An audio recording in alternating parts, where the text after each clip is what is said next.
औज़ुबिल्लाहिमिनश्शैतानिर्रजीम बिस्मिल्लाहिर्रहमानिर्रहीम। आज हम पढ़ेंगे chemistry class first year stoichiometry chapter number 4।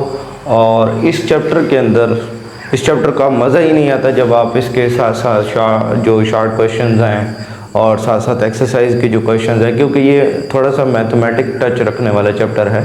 तो जब तक आप इसके साथ साथ न्यूमेरिकल्स और ये साथ साथ एक्सरसाइज के क्वेश्चंस को हल नहीं करेंगे तो तब तक ये चैप्टर बिल्कुल भी आपको समझ नहीं आए।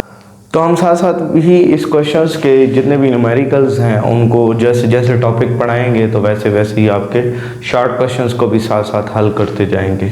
तो अगर हम एक्सरसाइज की तरफ बढ़ें तो एक्सरसाइज में एक क्वेश्चन है गिव शॉर्ट आंसर्स।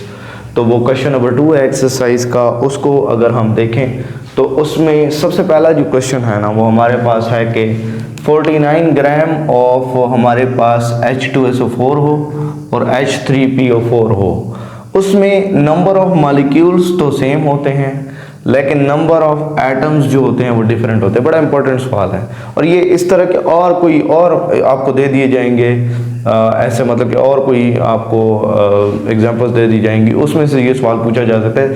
ज़रूरी नहीं कि H2SO4 हो H3PO4 हो।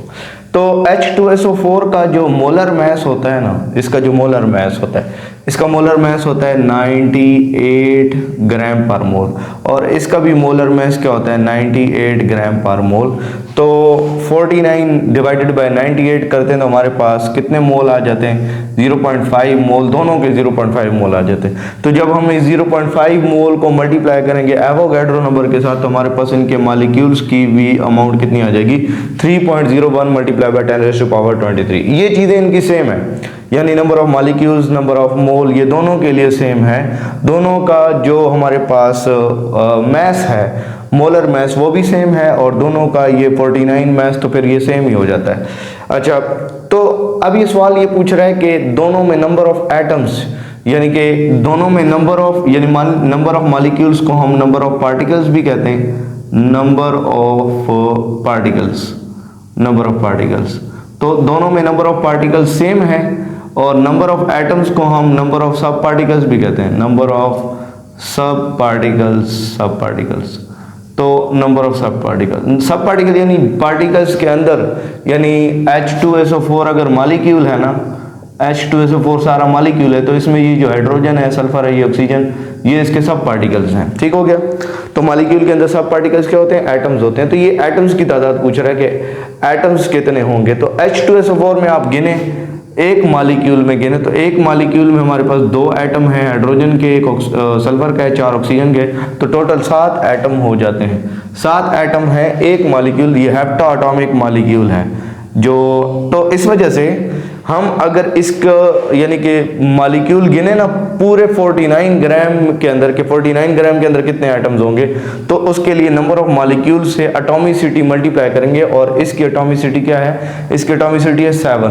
तो हम 7 को नंबर ऑफ मॉलिक्यूल से मल्टीप्लाई करें तो हमारे पास टोटल नंबर ऑफ एटम्स जो है वो आ जाते हैं। यानी एक मॉलिक्यूल में 7 एटम हैं, तो इतने मॉलिक्यूल्स जब होंगे तो उसमें कितने एटम होंगे, तो 7 से मल्टीप्लाई करके देखेंगे तो 7 से मल्टीप्लाई करके हमारे पास ये वैल्यू आ जाती है। फिर जबकि दूसरा जो है ना H3PO4, तो इसके एक मॉलिक्यूल के अंदर 8 एटम होते हैं, 3 हाइड्रोजन के, 1 फास्फोरस का और 4 ऑक्सीजन के। तो ये ऑक्टा एटॉमिक है, वो क्या है, वो हेप्टा एटॉमिक है, यानी वो 7 एटम वाला मॉलिक्यूल है, ये 8 एटम वाला मॉलिक्यूल है। तो हमें इसमें भी 8 मल्टीप्लाई करके देखेंगे नंबर ऑफ मॉलिक्यूल्स के अंदर, तो इसके नंबर ऑफ मॉलिक्यूल्स जो है वो ज़्यादा आ रहे हैं और इसके नंबर ऑफ मॉलिक्यूल्स जो है वो कम आ रहे हैं। तो इस वजह से दोनों के नंबर ऑफ मॉलिक्यूल यानी नंबर ऑफ सब पार्टिकल्स के अंदर फ़र्क होगा, लेकिन नंबर ऑफ पार्टिकल्स सेम रहेंगे, यानी नंबर ऑफ मॉलिक्यूल सेम है, नंबर ऑफ एटम्स डिफरेंट है, क्योंकि एक मॉलिक्यूल का फ़र्क है। एक मॉलिक्यूल जो है जो H2SO4 का है वो 7 एटम वाला है और जो H3PO4 का है वो हमारे पास 8 एटम वाला है। उसके बाद अगर हम आगे बढ़ें तो हमारे पास different gases has different masses occupy equal volume at STP, कि हमारे पास जब STP पे कोई डिफरेंट गैसेस हों, उनके मैसेज अगर डिफरेंट हो तो वॉल्यूम सेम रहता है। तो ऐसा क्यों, तो इसके बारे में ज़रा जान लेते हैं। तो हमने पढ़ा हुआ है, एक बड़ी इंपॉर्टेंट बात पढ़ी हुई कि मोलर वॉल्यूम वाला कंसेप्ट वो क्या कहता है कि 1 मोल कोई भी गैस हो जो स्टैंडर्ड टेम्परेचर और प्रेशर के ऊपर होगी तो उसका वॉल्यूम 22.414 डेसीमीटर क्यूब होगा। तो मैंने इस क्वेश्चन के अंदर 3 गैसेस कंसीडर कर लिए हैं। एक गैस हमारे पास CO2 है, दूसरी O2 है, तीसरी N2 है। ये जो तीनों गैसेस हैं इनका 1 मोल ले लिया। 1 मोल में इनके मॉलिक्यूल्स की तादाद कितनी होगी, 6.02 मल्टीप्लाई बाय 10⁻23 मॉलिक्यूल सारों के होंगे। तो इनमें सब में जो सबका वॉल्यूम होगा वो कितना होगा, 22.414 डेसीमीटर क्यूब। लेकिन इनके मैसेज डिफरेंट होंगे क्योंकि एक एटम का मास जो है वो डिफरेंट होता है due to number of protons, due to number of electrons, due to number of neutrons. तो इस वजह से एक एक एटम का मास डिफरेंट होता है तो मॉलिक्यूल का मास डिफरेंट होता जाता है। जैसे कार्बन डाइऑक्साइड है, कार्बन डाइऑक्साइड में हमारे पास कार्बन का मास 12 होता है, ऑक्सीजन का होता है 16 होता है। तो 16 मल्टीप्लाई बाय 2 32 प्लस जो हमारे पास 12 होगा तो हमारे पास टोटल मास कितना हो जाएगा, 44। तो 44 ग्राम एक माल, यानी कि यहाँ पे 1 मोल का वजन कितना होगा, 44 ग्राम। तो इसमें 1 मोल में इसमें नंबर ऑफ मॉलिक्यूल्स कितने होंगे, एवोगैड्रो नंबर के बराबर होंगे 6.02 मल्टीप्लाई बाय 10⁻23। तो ये सारी वैल्यूज ना CO2 के लिए हमारे पास ये आ रही हैं। फिर इसका वॉल्यूम 22.414 डेसीमीटर क्यूब होगा। तो इसका ये इतना यानी 44 ग्राम कार्बन डाइऑक्साइड का वॉल्यूम कितना होता है, 22.414 डेसीमीटर क्यूब। इसमें नंबर ऑफ एटम्स भी मैंने लिख दिए हैं कि नंबर ऑफ एटम्स कितने होंगे। इसमें नंबर ऑफ एटम्स, इसकी एटॉमिसिटी क्या है, एक मॉलिक्यूल में 3 एटम है। तो जब हमारे पास 1 मोल मॉलिक्यूल्स होंगे तो उसमें हमारे पास 3 से मल्टीप्लाई करेंगे उन मॉलिक्यूल्स को तो हमारे पास नंबर ऑफ एटम्स आ जाएंगे। तो मैंने यहाँ पे लिख दिया। तो इसमें नंबर ऑफ मॉलिक्यूल्स 3Na है और इसमें इसका 44 ग्राम है। इसी तरीके से O2 को देखें तो O2 का 32 ग्राम होता है, यानी 1 मोल में इसका वजन 32 ग्राम होता है। इसमें भी नंबर ऑफ मॉलिक्यूल वही होंगे 6.02 मल्टीप्लाई बाय 10⁻23, लेकिन इसका वॉल्यूम जो है वो भी 22.414 डेसीमीटर क्यूब होगा। तो इसका मास 44 है, इसका मास 32 है, लेकिन दोनों का वॉल्यूम जो है वो कितना है, वो सेम है। तो क्योंकि तादाद सेम है ना, तादाद सेम होगा तो वॉल्यूम भी सेम होगा जब हम स्टैंडर्ड टेम्परेचर और प्रेशर के ऊपर इसको रखेंगे। लेकिन इसमें नंबर ऑफ एटम्स देखें तो इसमें नंबर ऑफ एटम्स 2Na है, क्योंकि एक मॉलिक्यूल में 2 ऑक्सीजन एटम है। तो इसको हम 2 से मल्टीप्लाई करेंगे एवोगैड्रो नंबर को तो हमारे पास नंबर ऑफ एटम्स आ जाएंगे। तो ये 2Na हो जाएगा। अब ये भी एक दूसरे से डिफरेंट हो रहे हैं, इनका मास भी डिफरेंट हो रहा है, लेकिन हमारे पास नंबर ऑफ मॉलिक्यूल सेम है, नंबर ऑफ मोल सेम है, वॉल्यूम भी सेम है। उसके बाद N2 को देखें तो N2 में इसमें 1 मोल है और इसका मास कितना होगा, 28। क्यों 28 आ रहा है, क्योंकि नाइट्रोजन के एक एटम का मास 14 होता है। तो 14 मल्टीप्लाई बाय 2 28। तो इसमें मॉलिक्यूल्स कितने होंगे, मॉलिक्यूल्स हमारे पास आ जाएंगे इसमें 6.02 मल्टीप्लाई बाय 10⁻23। तो इसमें वॉल्यूम कितना होगा, volume that is 22.414 decimetre cube. तो इसमें मॉलिक्यूल्स भी 2Na, तो मॉलिक्यूल्स भी डिफरेंट हो रहे हैं इन तीनों गैसेस में। 2 के इनके तो सेम है लेकिन CO2 का डिफरेंट है। तो इसमें अगर आप देखें तो इसमें वॉल्यूम भी सेम है, मॉलिक्यूल्स भी सेम है, लेकिन मास डिफरेंट आ रहा है। तीनों गैसेस का मास डिफरेंट है और तीनों गैसेस के जो number of molecules, number of atoms हैं वो भी डिफरेंट है। तो हम ये कह सकते हैं कि जो डिफरेंट मास रखती हैं गैसेस उनका सेम वॉल्यूम एट STP होता है जब उनका सेम नंबर ऑफ मॉलिक्यूल्स ले लिए जाएं तब। उसके बाद हमारे पास नेक्स्ट क्वेश्चन है, 1 mole of Na and aluminium equal number of atoms रखते हैं बट उनका साइज जो है वो डिफरेंट होता है। तो ये देखना पड़ेगा कि एक एटम का साइज क्या है। तो जब हम ये देखते हैं कि सोडियम और एल्यूमिनियम का कंपैरिजन करते हैं तो इसके कंपैरिजन में सबसे पहली बात जो काबिल गौर है वो ये है कि ये एक ही पीरियड में होते हैं। थर्ड पीरियड में इनका जो सोडियम का एटॉमिक नंबर होता है वो 11 होता है और जो एल्यूमिनियम का होता है वो 13 होता है। तो सोडियम पहले आता है, एल्यूमिनियम बाद में आता है। तो हमने पढ़ा हुआ है कि लेफ्ट टू राइट पीरियड के अंदर जो है वो एटॉमिक साइज डिक्रीज करता है। तो एटॉमिक साइज डिक्रीज करने की वजह से सारे सोडियम एटम का जो साइज होगा वो लार्जर होगा, एक एटम का साइज लार्जर होगा और एल्यूमिनियम का एक एटम का जो साइज होगा वो स्मॉलर होगा। तो जब एक एटम का साइज लार्जर और स्मॉलर हो रहा है तो जब हम इनको मतलब 6.02 मल्टीप्लाई बाय 10⁻23 के अमाउंट में देखेंगे तो जाहिर सी बात है फ़र्क आएगा कि सोडियम का जो है वो साइज थोड़ा बिगर होगा, यानी वो जो 1 मोल सब्सटेंस है उसकी, और जो एल्यूमिनियम की 1 मोल सब्सटेंस होगी उसका साइज जो है वो स्मॉलर होगा। उसकी वजह यह है कि बेसिक डिफरेंस देखेंगे, एटम का डिफरेंस है। तो एटम किसका साइज एटम का ज़्यादा है? सोडियम के एटम का साइज ज़्यादा है, एल्यूमिनियम के एटम का साइज कम है, क्योंकि हमने पढ़ा हुआ है कि left to right in the period जो है वो एटॉमिक साइज डिक्रीज करता है, तो एल्यूमिनियम का साइज जो है वो सोडियम से क्या होगा? स्मॉलर होगा। तो दैट्स वाई ये रीज़न है कि उसके सब्सटेंस में भी आपको साइज का डिफरेंस नज़र आएगा। यानी दोनों का अगर हम 1 मोल ले लेते हैं, यानी सोडियम को 23 ग्राम ले लेते हैं और एल्यूमिनियम का हम लोग ले लेते हैं तकरीबन कोई इसका मोलर मास बनता है 27 ग्राम, ठीक हो गया। तो 27 ग्राम उसका ले लेते हैं, 23 ग्राम इसका ले लेते हैं, तो दोनों में साइज का वो जो सब्सटेंस आपके पास आएगी उसमें साइज का फर्क होगा। तो वही बात, ये एक एटम का फर्क है। फिर उसके बाद 18 ग्राम ऑफ स्टीम है हमारे पास। 18 ग्राम ऑफ स्टीम का मतलब है 1 मोल वाटर वेपर्स हैं आपके पास और has Avogadro's number of molecules, यानी उसमें 6.02 मल्टीप्लाई बाय 10⁻23 मॉलिक्यूल्स होंगे। लेकिन हमारे पास 58.5 ग्राम ऑफ NaCl हो, तो 58.5 ग्राम ऑफ NaCl में ऐसा नहीं होता, उसके मॉलिक्यूल्स नहीं होते। तो इस सवाल का जवाब क्या होगा? इस सवाल का जवाब ये है कि वाटर की जो एग्जिस्टेंस है वो मॉलिक्यूल्स की फॉर्म में, लेकिन जो हमारे पास NaCl है उसकी एग्जिस्टेंस फार्मूला यूनिट की फॉर्म में।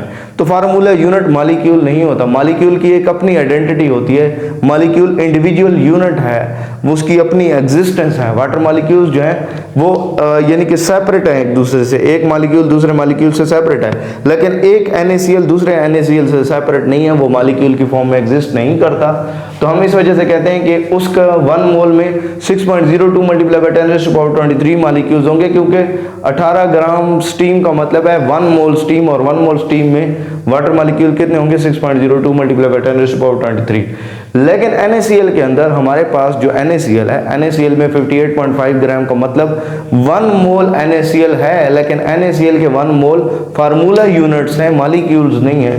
तो हम इस वजह से उसकी अपनी एग्जिस्टेंस के एतबार से हम उसको नहीं कह सकते कि वो 1 मोल हमारे पास NaCl जो है वो 1 मोल मॉलिक्यूल की फॉर्म में है। तो लिहाजा इनमें वही बात मैंने लिखी है कि इनको हम एक्सप्रेस करते हैं फार्मूला यूनिट्स में जो NaCl होता है, तो इसकी इंडिविजुअल आइडेंटिटी नहीं होती। क्यों? क्योंकि आप अगर देखें ना, एक सोडियम एटम है क्रिस्टल लैटिस के अंदर, तो एक सोडियम एटम को इधर से एक क्लोराइड अट्रैक्ट कर रहा होता है, एक इधर से क्लोराइड अट्रैक्ट कर रहा होता है, एक इधर से और एक इधर से और एक इधर से और एक इधर से, 6 क्लोराइड एटम इसको सराउंड करते हैं। इसी तरीके से हर क्लोरीन को 6 सोडियम एटम सराउंड करें, तो ये हम उस लैटिस के अंदर उसकी रेशो निकाल के हम एक सिंपल सा फार्मूला लिखते हैं कि सोडियम से क्लोरीन की रेशो क्या है। तो वो रेशो निकालने का तरीका सॉलिड के अंदर हम पढ़ते हैं, सॉलिड चैप्टर के अंदर जब हम सॉलिड्स पढ़ते हैं तो उसमें ये सारी चीज़ होती है। तो वही वो फार्मूला यूनिट की मैं बात कर रहा था, फार्मूला यूनिट होता है इसका जो हम निकाल लेते हैं, इसको हम एम्पिरिकल फार्मूला भी कह देते हैं। आयनिक कंपाउंड्स का एम्पिरिकल फार्मूला होता है। तो ये मॉलिक्यूल की फॉर्म में एग्जिस्ट नहीं करते, तो लिहाजा हम इनके लिए यानी 1 मोल दोनों का है, उसमें नंबर ऑफ पार्टिकल्स सेम होंगे, लेकिन एक में मॉलिक्यूल्स होंगे, एक में जो है वो हमारे पास क्या होंगे? फार्मूला यूनिट्स होंगे। अगला, what are the basic assumption of stoichiometric या स्टाइकोमेट्रिक कैलकुलेशंस। तो बेसिक अजम्पशन का मतलब होता है बुनियादी बात क्या है। स्टाइकोमेट्रिक कैलकुलेशंस में बुनियादी बात क्या है? तो बुनियादी बात ये है कि इसमें एक तो law of conservation of mass follow होना चाहिए, यानी आपने कोई भी चीज़ पुट की है ना रिएक्टेंट्स में, तो प्रोडक्ट्स में उतने ही मैस के बराबर कोई चीज़ बननी चाहिए। कोई भी मैस उसमें से ख़त्म नहीं होना चाहिए और कोई भी मैस उसमें से जो है वो डिस्ट्रॉय नहीं होना चाहिए, गायब नहीं होना चाहिए। यानी अगर इधर आप सब्सटेंस टोटल जो रिएक्टेंट्स की मिला के वो डाल रहे हैं वो 44 ग्राम है, तो इधर भी 44 ग्राम प्रोडक्ट वाली साइड पे बनना चाहिए। ये ना हो कि 44 ग्राम में से वो 43 हुआ हो या 45 हुआ हो, फ्लक्चुएट ना करे बस।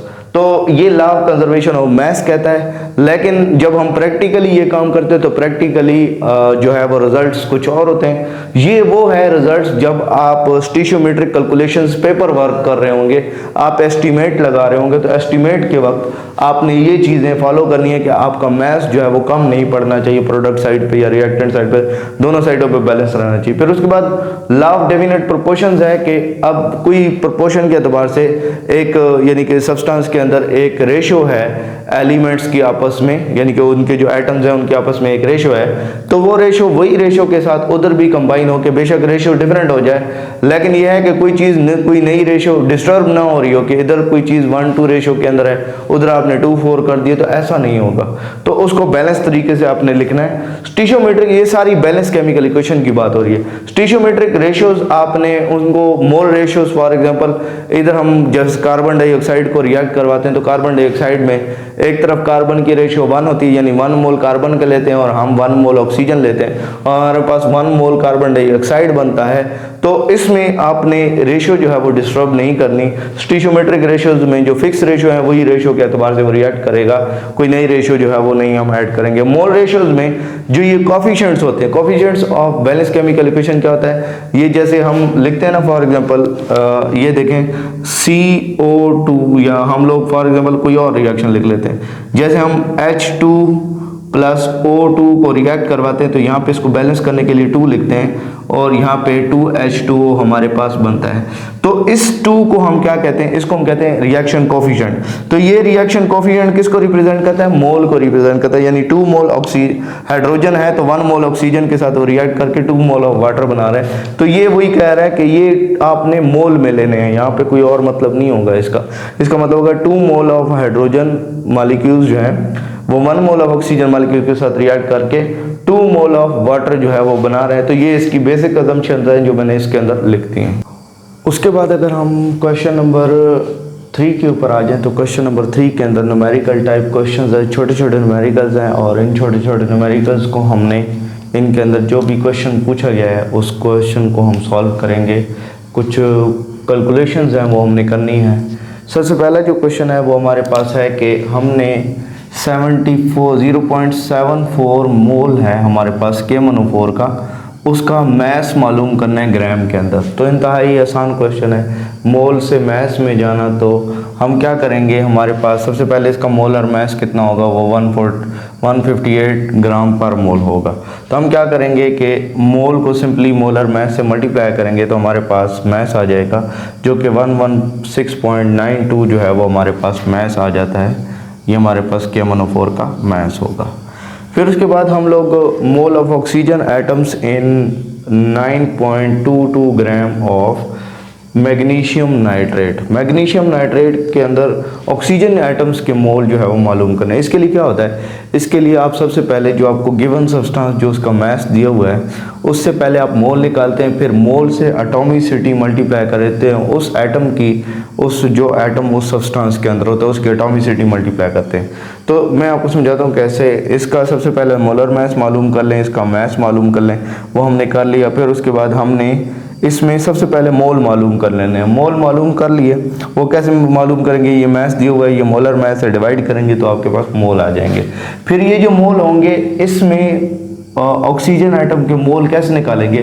टोटल आप देखें मैग्नीशियम नाइट्रेट के अंदर कितने ऑक्सीजन एटम हैं, एक 1 मोल अगर हो तो उसमें कितने ऑक्सीजन एटम हैं, तो 3 मोल यानी कि इनसाइड 3 मल्टीप्लाई बाय 2 कितना हो जाएगा 6। तो हमारे पास पूरे मैग्नीशियम नाइट्रेट के 1 मोल के अंदर ऑक्सीजन के 6 मोल हैं। तो हम इसको इस जो ये मोल आए हैं हम इसको 6 से मल्टीप्लाई करेंगे तो हमारे पास मोल ऑफ ऑक्सीजन एटम आ जाएंगे। ऑक्सीजन एटम के 0.33737 जो है वो मोल होंगे इस पूरे 9.22 ग्राम के अंदर। यानी टोटल मोल जो 9.22 ग्राम का सब्सटेंस के जो मोल हैं वो हमारे पास कितने 0.062, उसमें से 0.3737 मोल जो है वो हमारे पास क्या है, वो हमारे पास ऑक्सीजन एटम के मोल हैं या ऑक्सीजन के मॉलिक्यूल। अच्छा, उसके बाद नंबर ऑफ ऑक्सीजन एटम्स। अब हमने नंबर ऑफ ऑक्सीजन एटम्स मालूम करने, वो कैसे मालूम करेंगे, वो हम ऐसे मालूम कर सकते हैं कि हमारे पास ना इसका मैस दिया हुआ है तो मैस से मोलर मैस को डिवाइड करेंगे तो हमारे पास मोल आ जाएंगे। इसका मोलर मैस कितना होता है, मोलर मैस हमारे पास 249.5 होता है। ये मैंने मोलर मैस निकालने का तरीका मैंने यहाँ पे लिख दिया है कि 63.5 ये किसका है, कॉपर का है। सल्फर का कितना है 32, ऑक्सीजन का 16 मल्टीप्लाई बाय 4 होगा। फिर प्लस आपने डालना है, यहाँ पे डॉट होता है इस फार्मूले के अंदर तो आपने यहाँ पे प्लस डालना है, प्लस 5 मल्टीप्लाई बाय वाटर का कितना होता है, वाटर का होता है 2 × 1 ये हाइड्रोजन के लिए, प्लस 16 ये टोटल 18 होता है। तो 18 मल्टीप्लाई बाय 5 करते हैं और इसमें प्लस करना होता है। तो ये हमने प्लस कर दिया। फिर हमारे पास हमने मोल निकालने, मोल निकालने के लिए क्या करेंगे, हमें नंबर ऑफ पार्टिकल्स अगर निकालने हो, नंबर ऑफ पार्टिकल्स क्या, इसके फार्मूला यूनिट्स होंगे। पहले हम इसके फार्मूला यूनिट्स को मालूम करेंगे। वो कैसे मालूम करेंगे, mass divided by molar mass करेंगे, मल्टीप्लाई एवोगैड्रो नंबर करेंगे तो हमारे पास नंबर ऑफ पार्टिकल्स आ जाएंगे। ये वही फार्मूला है, मोल मल्टीप्लाई बाय एवोगैड्रो नंबर। ये मास ओवर मोलर मास का मतलब है मोल, मोल मल्टीप्लाई बाय एवोगैड्रो नंबर, तो हमने हमारे पास नंबर ऑफ पार्टिकल्स आ जाएंगे, यानी नंबर ऑफ फार्मूला यूनिट्स आ जाएंगे। फिर उसमें नंबर ऑफ सब पार्टिकल्स हमने मालूम करने, तो हम इसमें ऑक्सीजन की एटॉमिसिटी मल्टीप्लाई करेंगे कि ऑक्सीजन टोटल हैं कितने।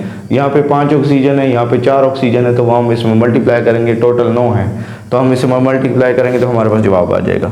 सबसे पहले हम क्या करेंगे, ये हमें मास जो दिया हुआ है और उसको मोलर मास से डिवाइड करेंगे, मल्टीप्लाई बाय एवोगैड्रो नंबर करेंगे तो हमारे पास नंबर ऑफ फार्मूला यूनिट्स आ जाएंगे। नंबर ऑफ फार्मूला यूनिट्स ये हमने निकाल लिए, नंबर ऑफ फार्मूला यूनिट्स आ गए। तो इस नंबर ऑफ फार्मूला यूनिट्स के निकालने के बाद हम इसमें ऑक्सीजन एटम की जो एटॉमिसिटी है उसको मल्टीप्लाई करेंगे। एक फार्मूला यूनिट में ऑक्सीजन कितने हैं, 5 ये हैं, 4 ये हैं, 9, तो 9 टोटल में मल्टीप्लाई करेंगे तो हमारे पास कितने आ जाएंगे, हमारे पास total number of oxygen atoms जो हैं वो इसके अंदर आ जाएंगे कि वो कितने होंगे, ये हमने निकाल लिए ये वाले। फिर उसके बाद अगला क्वेश्चन है mass in kilogram of 2.6 multiply by 10⁻20 molecules of SO2। अब हमें नंबर ऑफ मॉलिक्यूल्स दिए हुए हैं, तो सबसे पहले हम मोल मालूम करेंगे, फिर मोल को मोलर मास से मल्टीप्लाई करके हमने क्या करना है, हमने उसका मास निकाल लेना है और उस मास को हम क्या करेंगे, 1000 पे डिवाइड करेंगे, क्योंकि वो ग्राम में होगा, तो 1000 पे डिवाइड करने के बाद हमारे पास किलोग्राम में आ जाएगा। तो हमारे पास इसका मोलर मास हमने निकाल लिया। मोलर मास निकालने के बाद आपने क्या करना है, नंबर ऑफ मॉलिक्यूल्स जो दिए हों उसको एवोगैड्रो नंबर से डिवाइड करेंगे, तो ये मोल का फार्मूला है, तो मोल मल्टीप्लाई बाय मोलर मास आपके पास मास आ जाता है। ये जो सारा मैंने लिखा है ना, ये हमारे पास मोल देगा, हमें क्या देगा, इससे हमें मोल आ जाएंगे और मोल को हम मोलर मास से मल्टीप्लाई करते हैं। आपको पता है कि इससे हमारे पास क्या होता है, इससे हमारे पास मास आ जाएगा। तो हमने इसी तरीके से किया तो हमारे पास मास आ गया, ये हमारे पास ग्राम में मास है। फिर इसी को हमने 1000 से डिवाइड किया तो हमारे पास मास इन किलोग्राम आ गया, जो कि हमने निकाल लिया है। इस वैल्यू को मैंने 1000 से डिवाइड किया है, तो 1000 पे डिवाइड करने के बाद मेरे पास किलोग्राम में मास आ गया। फिर इसके बाद हमने टोटल नंबर ऑफ आयंस मालूम करने, 14.3 ग्राम ऑफ कैल्शियम ब्रोमाइड के अंदर। तो कैल्शियम ब्रोमाइड का मास दिया हुआ, मोलर मास हम मालूम कर लेंगे, मोलर मास ये है। फिर हम क्या करेंगे, नंबर ऑफ फार्मूला यूनिट्स इसके मालूम करेंगे। वो कैसे मालूम करते हैं, mass divided by molar mass करते हैं, मोल आ जाता है, मोल मल्टीप्लाई बाय एवोगैड्रो नंबर करते हैं, तो हमारे पास क्या आ जाता है, 14.3 डिवाइडेड बाय 18, ये हमने किया, हमारे पास नंबर ऑफ फार्मूला यूनिट्स आ जाएंगे। ये हमने नंबर ऑफ फार्मूला यूनिट्स निकाल लिए हैं। अब हम क्या करेंगे, अब हम करेंगे कि इसमें आयंस की तादाद हमने मालूम करनी है, तो आयन की एटॉमिसिटी देखेंगे। टोटल आयंस कितने, 3 टोटल आयन है, एक फार्मूला यूनिट के अंदर 3 टोटल आयन है, तो हम इतने जो फार्मूला यूनिट हो गए उसमें 3 मल्टीप्लाई करेंगे। तो 3 मल्टीप्लाई करने के बाद हमारे पास क्या हो गया, ये हमारे पास नंबर ऑफ टोटल आयंस हमारे पास आ गए, जो इसमें हम निकाल रहे थे, वो टोटल नंबर ऑफ आयंस ये होंगे। उसके बाद हमने mass in milligram of 0.45 mole of CuCl2.2H2O, इसका हमने 0.45 मोल का हमने क्या निकालना है, हमने इनका मास निकालना है मिलीग्राम के अंदर।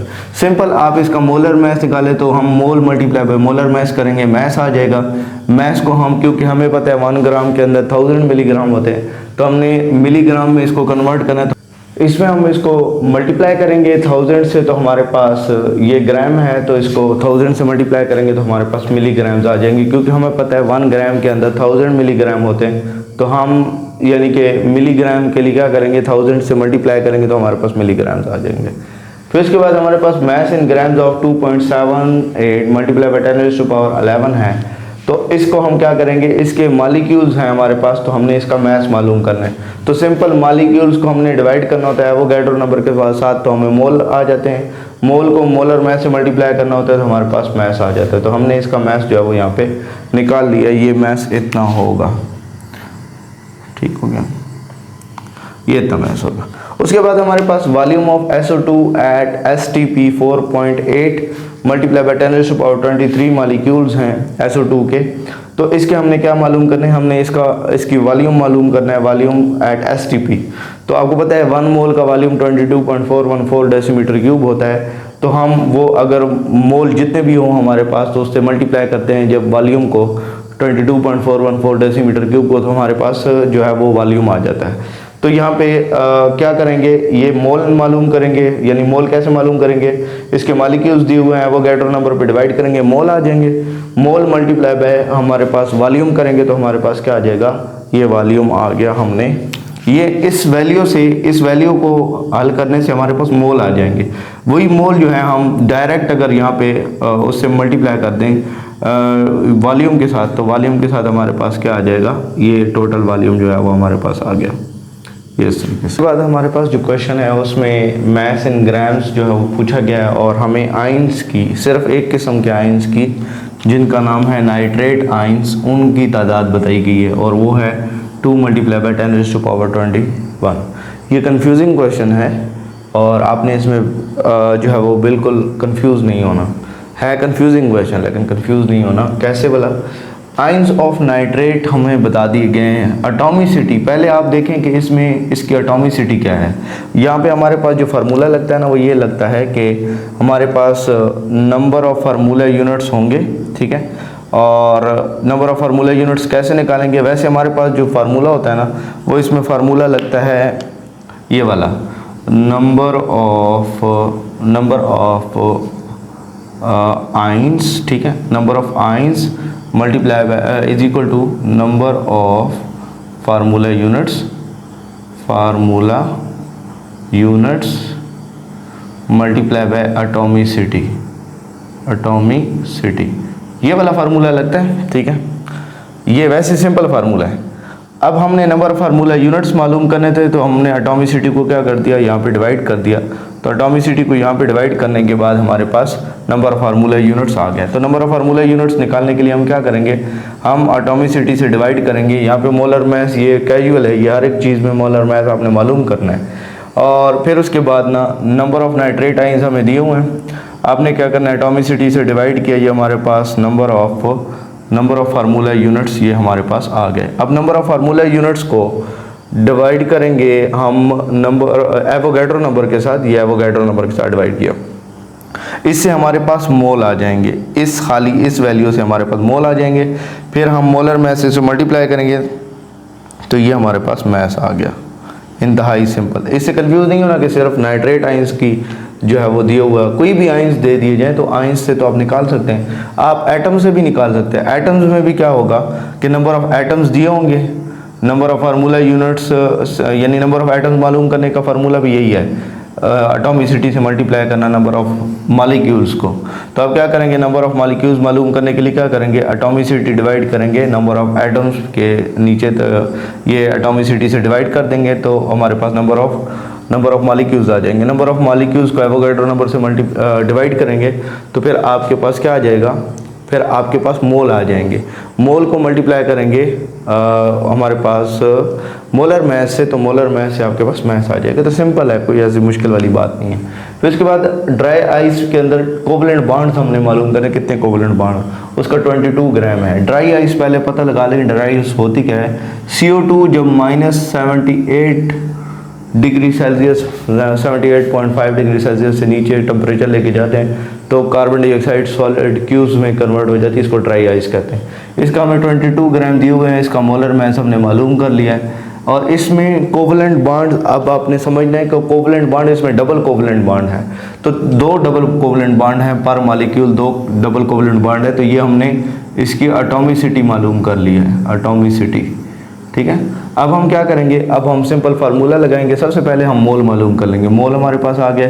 फिर हम नंबर ऑफ मॉलिक्यूल्स मालूम कर लेंगे, वो हमने मालूम कर लिए, वो इतने हैं। Number of double covalent bond के लिए हम क्या करेंगे, नंबर ऑफ मॉलिक्यूल्स जो हैं इसके साथ एटॉमिसिटी ऑफ डबल बॉन्ड को मल्टीप्लाई करेंगे। एटॉमिसिटी ऑफ डबल बॉन्ड क्या है, 2, तो इससे मल्टीप्लाई करेंगे तो हमारे पास डबल कोवलेंट बॉन्ड की तादाद आ जाएगी। वो कितनी है, 6.02 मल्टीप्लाई बाय 10⁻23।